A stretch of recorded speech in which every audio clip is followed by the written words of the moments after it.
అక్షరాన్వేషణ అనబడు ఈ శీర్షికలో మేము తరువాత ఇవ్వబోవు చిత్రమందు మధ్యనున్న అక్షరముతో మీరు 4 తెలుగు పదములను నిర్మించవచ్చును.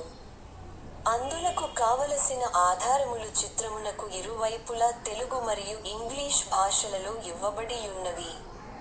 ఆ ఆధారముల సహాయముతో ఉండవలసిన ఆ అక్షరములేమిటో మధ్యనున్న అక్షరము చుట్టూ నున్న 4 ఖాళీ గళ్లలో 1 నిముషములోగా నింపండి.